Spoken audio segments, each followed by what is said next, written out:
사도행전 27장 13절에서 26절입니다.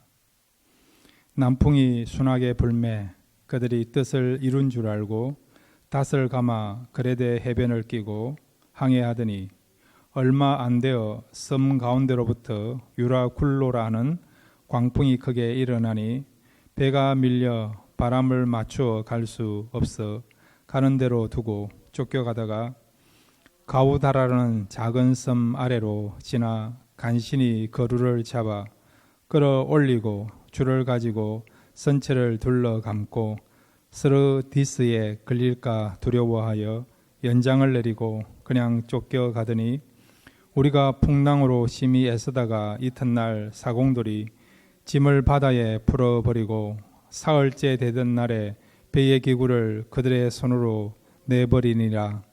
여러 날 동안 해도 별도 보이지 아니하고 큰 풍랑이 그대로 있음에 구원의 여망마저 없어졌더라. 여러 사람이 오래 먹지 못하였음에 바울이 가운데 서서 말하되 여러분이여 내 말을 듣고 그레데에서 떠나지 아니하여 이 타격과 손상을 면하였더라면 좋을 뻔하였나니라. 내가 너희를 권하노니 이제는 안심하라. 너희 중 아무도 생명에는 아무런 손상이 없겠고 오직 백분이니라. 내가 속한 바 곧 내가 섬기는 하나님의 사자가 어젯밤에 내 곁에 서서 말하되 바울아 두려워하지 말라. 내가 가이사 앞에 서야겠고 또 하나님께서 너와 함께 항해하는 자를 다 내게 주셨다 하였으니 그러므로 여러분이여 안심하라. 나는 내게 말씀하신 그대로 되리라고 하나님을 믿노라. 그런즉 우리가 반드시 한 섬에 걸리리라 하더라. 아멘. 같이 기도하시겠습니다. 하나님, 이 밤에 말씀 듣기를 원합니다. 말씀 들음으로 우리의 삶에 있어서 중요한 방향을 결정할 수 있는 시간 되게 해주시고 또 하나님의 타치를 경험하는 복된 시간 될 수 있도록 이 시간을 축복해 주옵소서. 예수님의 이름으로 기도드렸습니다. 아멘. 할렐루야. 이 밤의 말씀을 통해서 여러분의 영성이 다시 강해지시고 또 회복될 수 있는 귀한 시간 되시기를 바랍니다. 오늘 본문의 내용은 지금 사도 바울의 일행이 로마로 향하고 있잖아요. 이 배에는 276명이라고 하는 많은 사람이 배를 타고 로마로 가고 있는데, 자, 그런데 지금 그레데라고 하는 미항에서 이제 출발을 해가지고 로마로 향하게 되었습니다. 자, 그런데 처음에는 순풍이 불어가지고요, 선장과 선주의 말처럼 항해가 순조롭게 되는 것 같이 보이는데, 그런데 유라굴로라고 하는 큰 광풍이 불어서 그만 이 배가 바람에 이렇게 표류하게 되는, 풍랑에 표류하게 되는 그런 위기를 만났습니다. 그래서 오늘 표류하는 바울이 타고 가는 배라는 제목을 가지고 하나님이 우리에게 주시고 하는 교훈 두 가지를 함께 생각하겠습니다. 첫 번째로 한번 따라해 주시기 바랍니다. 광풍이 불기 전에 대비하자. 예. 자, 여러분, 처음 사도 바울을 태운 이 배가 출발한 곳이 어디입니까? 가이사랴였죠. 그 다음에 시돈, 그 다음에 소아시아, 드로아 옆에 있는 무라라는 지역, 그러다가 남쪽으로 지금 내려와 가지고요, 에게에 있는 그레데라는 섬 미항에 일시 이렇게 이 배가 도착을 했습니다. 자, 그랬는데 지금 시기가 이제 겨울철이 됐죠. 그래서 겨울철은 이 지중해는 유라굴라라고 하는 그런 허리케인, 태풍이 부는 그런 시기가 겨울철입니다. 그래서 사도 바울이 경험을 가지고 지금 배를 띄우면 생명의 위기를 경험할 수 있으니까 겨울을 지나고 나서 항해하기 좋은 때에 배를 출발시키자고 사도 바울이 이렇게 권하고, 그리고 또한 조언을 해주고 인포메이션을 주고 그랬는데, 백부장은 누구의 말을 들었습니까? 사도 바울의 말을 듣지 않고 선장과 선주의 말을 듣고, 그래서 좀 더 이렇게 큰 항구인 베닉스라고 하는 그레데 섬에 있는 베닉스라는 곳으로 결국 항해를 하기 시작하였죠. 자, 그런데 지금 사도 바울의 말을 듣지 않고 선장과 선주의 말을 듣고 항해를 시작했는데 어떤 일이 벌어졌는가? 자, 오늘 읽었던 말씀 우리 사도행전 27장 13절에서 우리 15절 말씀을 같이 읽겠습니다. 13절에 15절입니다. 시작. 남풍이 순하게 불매 그들이 뜻을 이룬 줄 알고 닷을 감아 그레데 해변을 끼고 항해하더니 얼마 안 되어 섬 가운데로부터 유라굴로라는 광풍이 크게 일어나니 배가 밀려 바람을 맞춰 갈 수 없어 가는 대로 두고 쫓겨가다가 처음에는 선장과 선주의 말대로 순풍이 부는 거예요. 아주 이렇게 신나게 기분 좋게 항해를 하기 시작했습니다. 그런데 여러분 결국 어떤 일이 벌어졌습니까? 유라굴로라고 하는 큰 광풍이 불게 되었죠. 미국의 여러분 이 대서양에 부는 그런 태풍을 우리가 허리케인을 하지만 허리케인, 그죠? 한국에서 부는 그런 여러분 큰 광풍을 뭐라고 합니까? 계절풍을 뭐라고 합니까? 태풍이라 태풍. 그 다음에 여러분 인도양에 부는 그런 태풍과 허리케인 같은 큰 광풍을 뭐라고 부르죠? 사이클론 들어보셨습니까? 몰라도 상관없습니다. 사이클론이라 부릅니다. 지중해 부는 그런 허리케인이나 태풍 같은 그런 큰 광풍을 뭐라고 부른다고요? 유라굴로. 그렇게 부르는 거예요. 유라굴로. 이 유라굴로란 말은 두 가지가 합성화된 거예요. 북풍과 동풍이 합성화된 것이 유라굴로입니다. 자, 여러분 북풍도 센데 거기에다가요 하나 더 첨가되어서 동풍이 부는 거예요. 그러니까 유라굴로는 동풍도 불고 북풍도 동시에 부는. 그러면 여러분 두 가지 바람이 동시에 부니까 위력이 세겠습니까? 안 세겠습니까? 위력이 셀 수밖에 없는 거죠.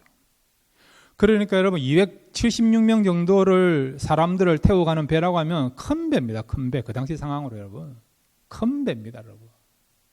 근데 이 큰 배가요 이 유라굴로를 만나가지고 표류하고 있는 겁니다. 여러분. 방향을 잡지 못하는 것입니다. 14일 동안 지금 표류하고 있는 그런 상황이 연출되었고 그런 어려움을 겪게 되었죠. 그래서 이 배에 타고 있는 사람들이 살기에 어떻게 합니까? 처음에는 그 무거운 짐들도 다 버리고 그 다음 필요 없는 그런 배에 있어서 또 이렇게 있는 그런 어떤 기구도 버리고 그렇게 하였지요. 그러니까 지금 이 배는 지금 미래를 알 수 없는 마치 이렇게 표류당하다가 난파될 수밖에 없는 생명을 다 잃을 수도 있는 그런 위기를 만난 것입니다. 자, 18절부터 20절까지 표류당하고 있는 배가 결국 어디에 종착역까지 도달하게 되는가? 18절에서 20절 같이 읽겠습니다. 시작. 우리가 풍랑으로 심히 애쓰다가 이튿날 사공들이 짐을 바다에 풀어버리고 사흘째 되는 날에 배의 기구를 그들의 손으로 내버리니라. 여러 날 동안 해도 별도 보이지 아니하고 큰 풍랑이 그대로 있음에 구원의 여망마저 없어졌더라. 아멘. 여기 20절에 결국 이 배가 도달한 종착역이 어디냐? 해도 없고 별도 없고 그 다음에 구원의 여망도 없는 그런 종착역에 도달한 거예요. 다 이거 은유적인 표현입니다. 해도 없다, 별도 없다. 해도 안 보인다, 별도 안 보인다. 그 말은 뭡니까? 희망이 없다는 거예요. 희망이 더 이상 없다는 것입니다. 그 다음에 구원의 여망. 이 여망이라는 말은 뭐냐? 한자 말인데 이 뜻은 뭐냐? 남은 희망이, 남은 희망. 남아있는 희망이라는 거예요. 그러니까 남아있는 한 가닥의 희망도 없다. 한 가닥의 희망도 없다. 그 말은 무슨 말입니까? 절망밖에 없다는 것이죠. 절망밖에.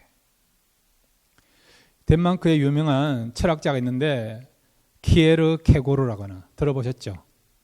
키에르 케고르라는 이 사람이 유명한 말을 여러 가지 말했는데 그 중에 하나가 인생에게는 죽음에 이르는 병이 있다는 거예요. 그게 뭔지 아십니까? 절망이에요. 절망. 그렇습니다. 병원에 여러분 환자들이 누워있지 않습니까? 희망이 있으면 그래도 괜찮아요. 그런데 병원에 입원해 있는데 희망이 없다. 태어날 희망이 없다. 살 희망이 없다.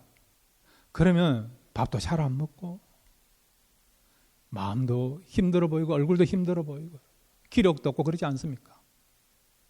그렇지만 여러분 암에 걸린 사람이라 하더라도 희망이 있다. 살 희망이 있다. 회복될 희망이 있다. 그러면 애를 쓰더라도 여러분 암과 싸우려고 하고 먹으려고 하고 운동하려고 그렇게 하지 않습니까? 여러분 희망이 얼마나 중요합니까? 그런데 지금 이 배를 타고 가는 사람에게 결국 그들에게 남아있는 것은, 그들이 바라볼 수 있는 것은 뭐라고요? 절망밖에 없다는 거예요, 여러분. 그래서 그런 표현을 어떻게 하고 있느냐?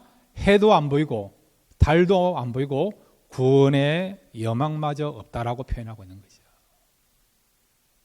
이 말은 여러분 이제 이들에게는 전혀 기대할 것이 없다. 그것을 말씀해 주고 있습니다. 그런 상황이란 거죠. 자, 그러면 왜 이들이 이런 절망을 맞이했습니까? 결국 광풍을 만났어. 유라굴로라고 하는 광풍을 만났어. 이런 절망을 맞이했죠. 자, 그러면 여러분 이 광풍을 불기 전에, 광풍이 오기 전에 그들이 뭔가를 준비하고 대비했다고 한다면 광풍을 피할 수도 있는 거 아니에요. 그래서 절망이 아니고 희망을 가지고 살 수 있는 거 아닙니까? 자, 그러면 여러분 광풍이 오기 전에 우리가 대비해야 되는데, 그러면 이 선장과 선주들은 또 백부장은 광풍을 만나기 전에 그들은 무엇을 준비했는가? 도대체 무엇을 준비했기 때문에 이렇게 광풍을 만나서 희망이 아닌 절망을 맞이할 수밖에 없는 상황이 됐는가? 그들이 준비한 게 무엇입니까? 그들은 어떤 인생을 살았습니까? 그들은 여러분 바로 인생관을 잘못 잡은 거죠. 잘못된 인생관을 잡았다는 것입니다.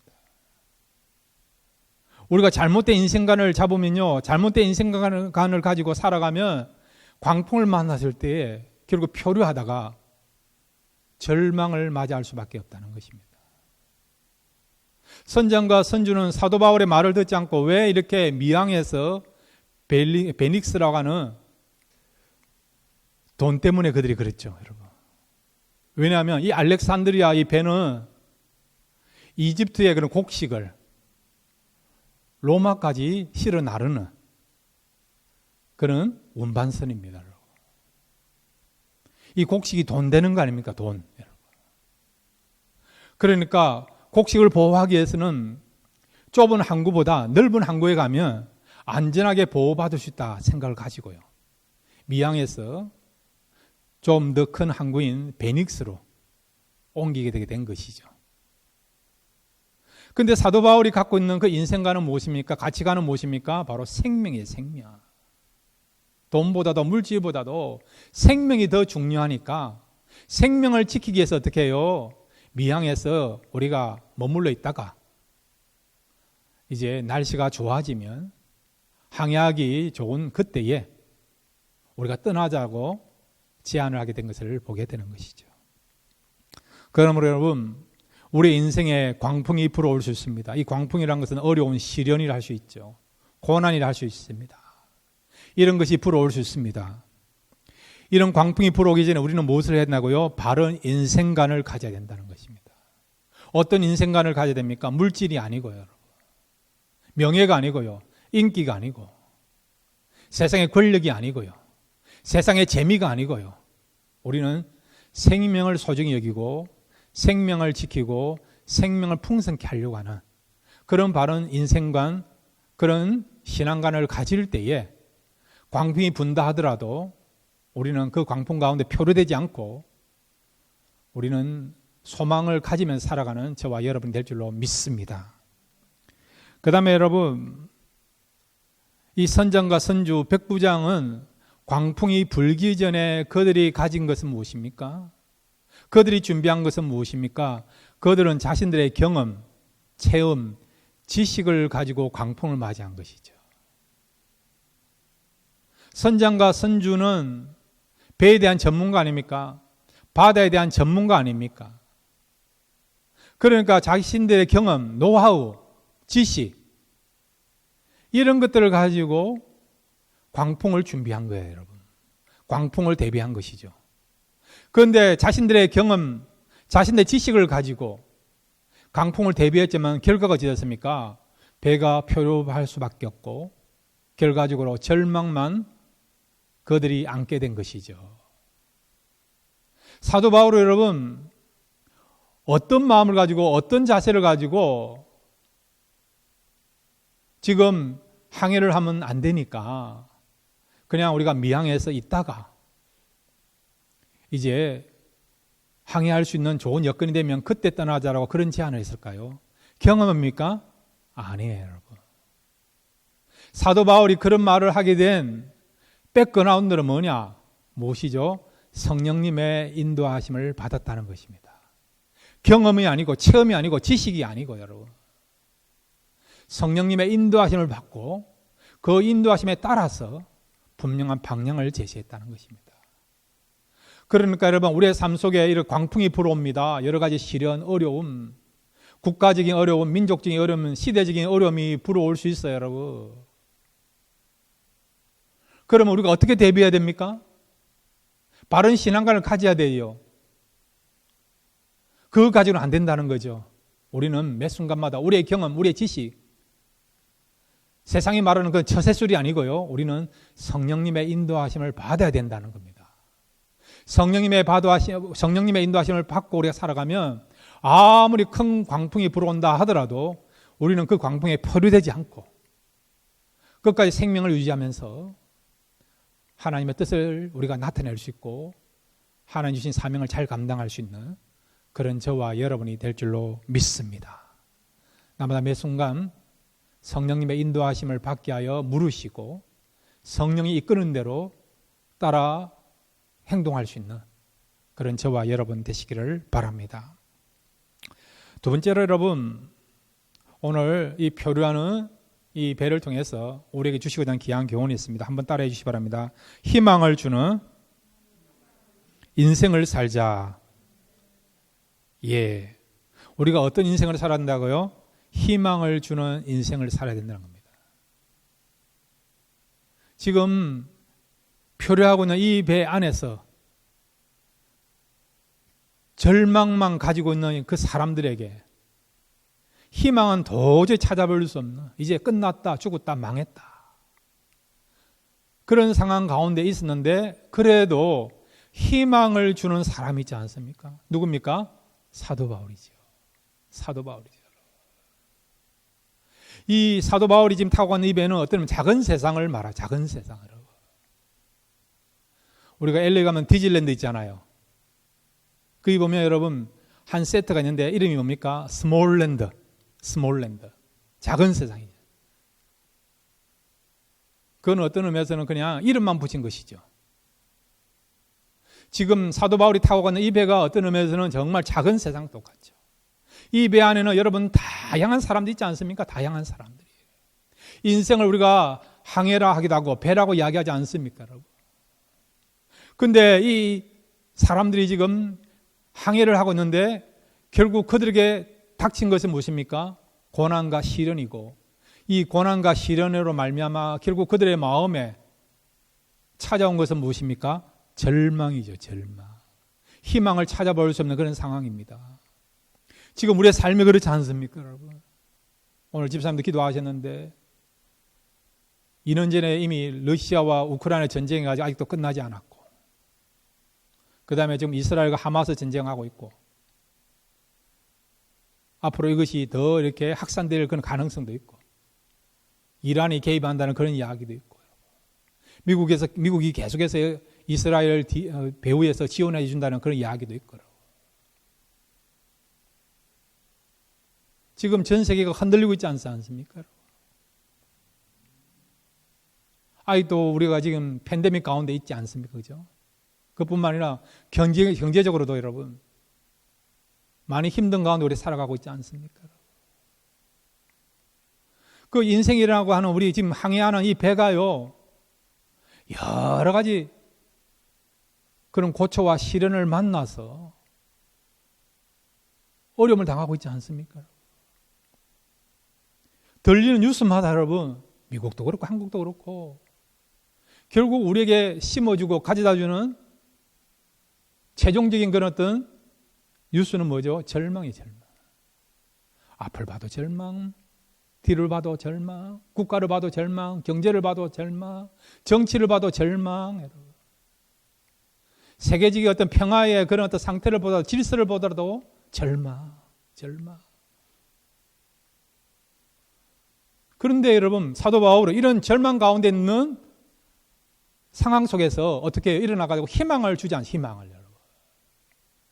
그런데 놀라운 것은 그 희망을 말한 대로, 선포한 대로 되었다는 거죠, 여러분. 그러니까 여러분, 사도 바울은 어떤 의미에서 오늘 이 시대에 절망뿐인 우리에게 강력한 메시지를 주고 있습니다. 교회와 성도가 오늘 이 시대에, 절망뿐인 이 시대에 희망이 되어야 된다. 희망의 메시지를 전해주고 그 다음에 그 메시지를 전함으로 진정한 희망을 가져야 된다. 그런 메시지를 주고 있습니다. 여러분, 우리 교회와 여러분이 지금 이 시대에 이곳에서 희망을 주시는 교회와 성도 되기를 바랍니다. 여러분, 어떻게 하면 여러분 희망을 줄 수 있습니까? 절망 가운데서 해도 안 보이고 달도 안 보이고 구원의 여망도 없는 그런 가운데서 희망이 될 수 있습니까? 희망을 노래한다고 여러분 희망이 되는 겁니까? 아니지 않습니까? 희망이 되려면요, 분명한 결과가 보여져야 되는 거 아닙니까? 열매로 나타내는 거 아닙니까? 그러면 지금 전 세상은, 온 세상은 절망 가운데 있는데, 탄식 가운데 있는데, 염려와 두려움 가운데 있는데, 이런 세상에서 어떻게 하면 교회가, 성도가 희망이 될 수 있느냐? 한번 따라해 주시기 바랍니다. 영권을 가지고 살아가면 된다. 영권이 뭡니까? 영적인 파워가 있으면, 영적인 파워가 있으면 어떻게 해요? 얼마든지 절망 가운데서도 희망을 가져다 줄 수 있는 것을 말씀해 주고 있습니다.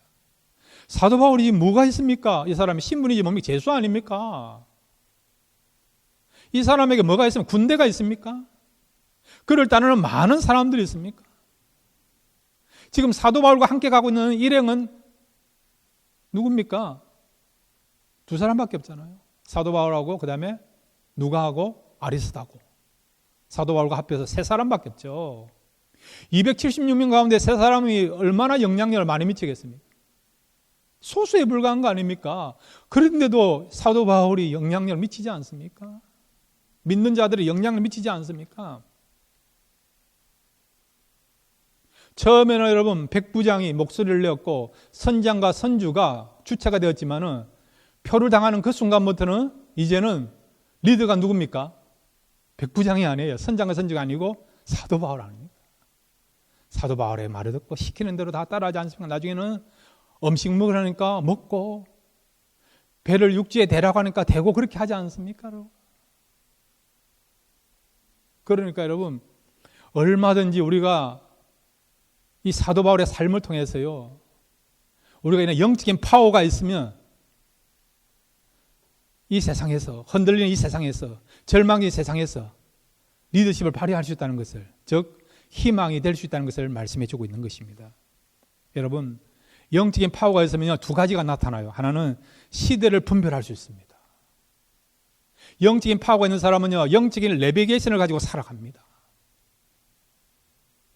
여러분 가운데서 길치가 있잖아요. 길치. 낯선 곳을 운전하라 하면, 찾아가라면 못하는 분 있지 않습니까? 뺑뺑이 돌거나 미스하는 분 있지 않습니까? 근데 내비게이션만 있으면 쉽게 찾아가지 않습니까?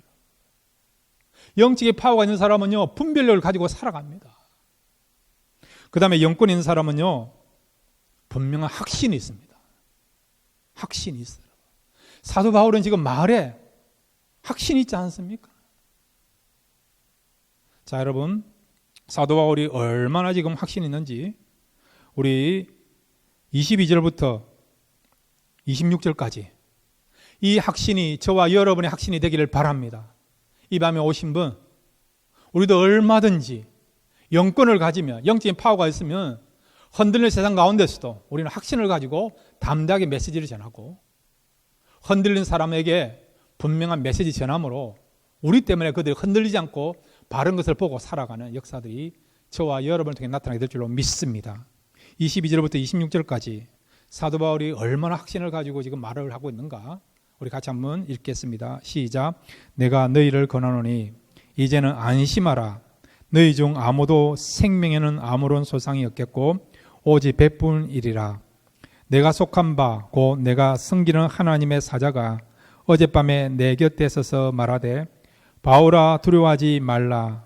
내가 가이사 앞에 서야 하겠고 또 하나님께서 너와 함께 항해하는 자를 다 내게 주셨다 하였으니 그러므로 여러분이여 안심하라.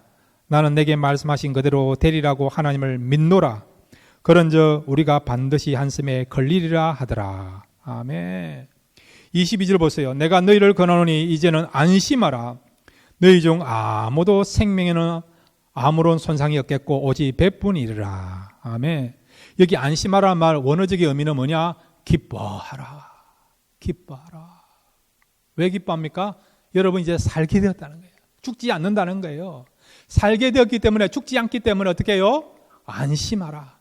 기뻐하라고 이런 메시지를 전한 것이죠.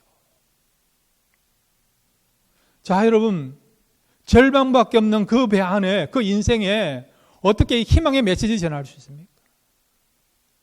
결과적으로 여러분, 사도 바울의 말대로, 선포대로 276명이 한 명도 죽지 않고 다 살아납니다. 다 구원받습니다. 그가 확신한 대로 그대로 이루어지는 것을 보게 되죠, 여러분. 이렇게 영적인 파워가 있으면요, 시대를 분별하고 분명한 확신을 가지고 살아가는 겁니다. 그러면 교회의 영권, 성도의 영권, 저 영적인 파워는 어디서 나옵니까? 두 가지입니다. 한번 따라해 주시기 바랍니다. 말씀과 기도이다. 예, 여러분 신앙생활 힘들지 않습니다. 말씀 중심, 기도 중심으로 살아가면 그 교회는 영적인 파워가 있습니다.